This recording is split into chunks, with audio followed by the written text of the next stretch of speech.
हाय everyone, welcome city bias programme. मेरा नाम है Akash Shukla. University of Delhi target कर रहे हैं सीयूटी यूजी 2025 एग्जामिनेशन के बाद इसके अंदर एडमिशन लेना चाहते हैं तो आपको बता दूं, एडमिशन पॉलिसीज के अलावा कुछ यूनिवर्सिटीज की रिजेक्शन पॉलिसीज भी होती है। हर एक रिजेक्शन रूल आपको पता होना चाहिए। इस वीडियो के अंदर हम डिटेल में डिस्कस करने वाले वन बाय वन जितने भी रिजेक्शन रूल है इस यूनिवर्सिटी ऑफ दिल्ली की तरफ से।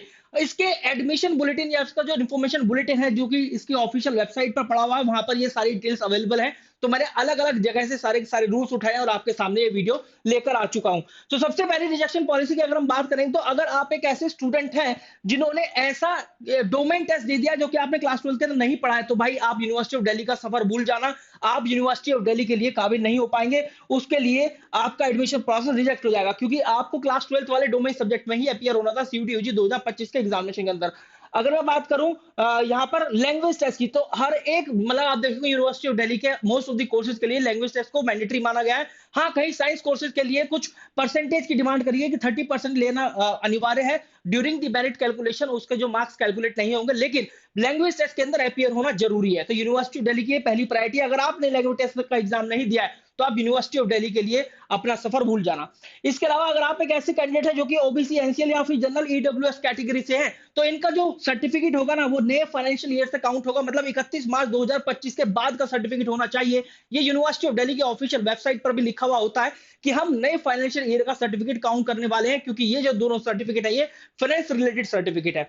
अगर इसके बाद हम बात करें वो कैंडिडेट जो कि सीयूटी यूजी एग्जाम तो दे देंगे लेकिन सीएसए, इसका कॉमन सीट एलोकेशन सिस्टम, ऐसा एक पोर्टल है, इसका एडमिशन पोर्टल, इसकी वेबसाइट, वहां पर जाकर अपियर नहीं होंगे, उसके लिए रजिस्टर नहीं करेंगे, उसके एडमिशन प्रोसेस का हिस्सा नहीं बनेंगे, 3 फेजेस है, तीनों फेजेस का हिस्सा नहीं बनेंगे, तो आपका एडमिशन प्रोसेस रिजेक्ट हो जाएगा, नहीं होने वाला आपका एडमिशन।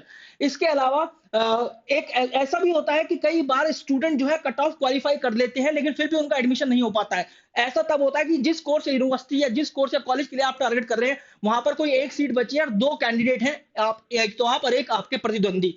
आप दोनों का स्कोर अगर सेम हो गया, उस सीट पर आप दोनों को जगह तो नहीं मिलने वाली, तो एक को जगह मिलेगी। तो अब क्या करेंगे, अब सीयूटी यूजी एग्जाम के बाद अब यूनिवर्सिटी ऑफ दिल्ली आपके क्लास 12 के स्कोर पर जंप करेगी। वहां पर देखेगी कि आपके बेस्ट ऑफ 3 कितना स्कोर है, बेस्ट ऑफ 4 कितना है, फिर बेस्ट ऑफ 5 कितना है। अगर इन तीनों चारों में भी बराबर हो जाता है, फिर आपको एक ओल्डर कैंडिडेट होगी जो कि उम्र दराज भाई व्यक्ति होगा, उम्र दराज बच्चा होगा, उसको यहाँ पर जगह दी जाएगी उस सीट पर।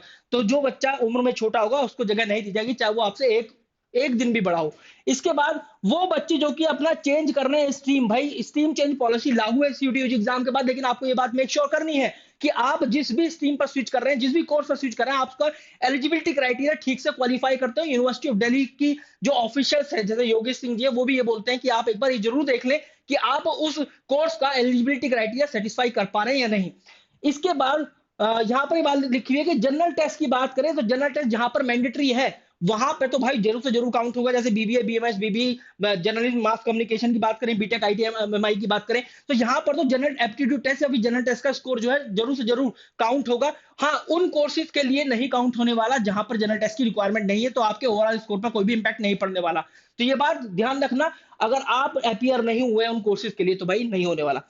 इसके बाद यूनिवर्सिटी ऑफ दिल्ली बोलती है कि भाई तीनों फेजेज में, ये मैंने आपको पहले ही बता दिया, तीनों फेजेज में मैंडेटरी है सीएसएस के लिए अपियर होना। इसके बाद ऐसे बच्चे जो कि सीट टाइम पर एक्सेप्ट नहीं करते हैं, फी पेमेंट नहीं करते हैं या फिर कॉलेज की क्वेरी को एंटरटेन नहीं करते टाइम पर, तो आपका एडमिशन प्रोसेस रिजेक्ट हो जाएगा। इसके बाद और भी मैं बताऊं, डॉक्यूमेंट वेरिफिकेशन, कुछ भी डॉक्यूमेंट में 19-20 भी पाया गया ना, तो भाई ये जो है सब कुछ ऑनलाइन होता है। ऐसा नहीं है कि वहां पर कोई बैठ कर रहा है, भाई सब कुछ ऑनलाइन होने वाला है। अगर कुछ भी 19-20 होगा तो आपका एडमिशन प्रोसेस रिजेक्ट हो जाएगा। इसके अलावा यहाँ पर मैं कुछ इंपॉर्टेंट बातें बता देता हूं। रूल 1 की बात करें, अगर आप लोग फेज 1 कंप्लीट नहीं करते हैं तो एडमिशन प्रोसेस रिजेक्ट। रूल 2 की बात करें, अगर आप लोग सिमुलेटेड रैंक लिस्ट को संज्ञान में नहीं ले रहे हैं, उसको ठीक से कंसीडर नहीं कर रहे हैं और अपनी जो प्रेफरेंस चेंज है उसको, प्रेफरेंस चेंज विंडो को नहीं देख रहे हैं, तो आपका एडमिशन प्रोसेस रिजेक्ट हो सकता है। रूल 3 की बात करें, अगर आप लोग सीट एक्सेप्ट नहीं कर रहे हैं टाइम पर, जो कि मैंने अभी आपको बताया। रूल 4 की बात करें, अगर आप कॉलेज की जो क्वेरीज है, आपका एक अलग से क्वेरी टैब बना हुआ होगा जो कि यूनिवर्सिटी ऑफ दिल्ली की वेबसाइट पर होगा, आपकी एडमिशन की वेबसाइट पर होगा। उस क्वेरी टैब में अगर आपको कॉलेज या किसी यूनिवर्सिटी की तरफ से क्वेरी आती है, आप उसको टाइम पर एंटरटेन नहीं करते हैं, तो एडमिशन प्रोसेस रिजेक्ट हो सकता है। इसके बाद not submitting the fees on time, ये बहुत इंपॉर्टेंट है, टाइम पर फीस जमा करना, जो भी डेडलाइन यूनिवर्सिटी दिल्ली की तरफ से दी जाती है। So guys, this was all about the video. If you are preparing for CUT UG 2025, obviously बात है, अगर अभी तक वीडियो देख लिया तो आप तैयारी ही कर रहे होंगे। एक मॉक टेस्ट होना जरूरी है और अपडेटेड पैटर्न पर होने जरूरी है, क्योंकि सिलेबस जो अपडेट हुआ है तो सुपर गाइड आपको दे रहा है अपडेटेड पैटर्न पर मॉक टेस्ट, जो कि आपको chapter wise topic wise variation मिलेगी हर एक मॉक के अंदर, जैसे कि एनटीए देता है अपने एग्जाम पैटर्न के अंदर, और graphical peer rank wise percentile wise ये सारी एनालिसिस आपको मिलने वाली, क्योंकि इस बार परसेंटाइल भी होगा and you will get a chance to connect with the mentors in case अगर आप अच्छा परफॉर्म करते हैं अपने मॉक टेस्ट के अंदर। और मॉक टेस्ट के अंदर एनटीए का ऑफिशियल मॉक पीवाईपी भी शामिल है। कैसे एनरोल करना है, तो ये रही ऑफिशियल वेबसाइट, आपको जाना है ऑनलाइन कोर्सेज पर, और यहाँ पर आप चाहें तो लिंक आपको डिस्क्रिप्शन वीडियो पिन कमेंट में मिल जाएगा, डायरेक्ट लिंक सीधा उस पर क्लिक करके आप टेस्ट सीरीज में एनरोल कर सकते हैं। यहाँ पर देखिए जरा फुल लेंथ टेस्ट सीरीज पर जाइए, आप जिस भी सब्जेक्ट के लिए आप एनरोल करना चाहते हैं उस सब्जेक्ट का आप चुनाव कर सकते हैं। इंग्लिश हो गया, जनरल एप्टीट्यूड टेस्ट हो गया, अकाउंट्स हो गया, बिजनेस स्टडीज हो गया। और जैसे यहाँ पे एनरोल ना पर जाना है तो आपको इतना पेमेंट नहीं करना, आप चाहे तो एक कोड अप्लाई कर सकते हैं SGYT10 करके, और फिर आपको यहाँ पर डिस्काउंट मिल जाएगा। ये रहा 120 रुपए का आपका डिस्काउंट हो जाएगा। तो इस तरीके से आप एनरोल कर सकते हैं and you can start practising for the CUT UG 2025 examination. Wish you very good luck guys, thank you very much.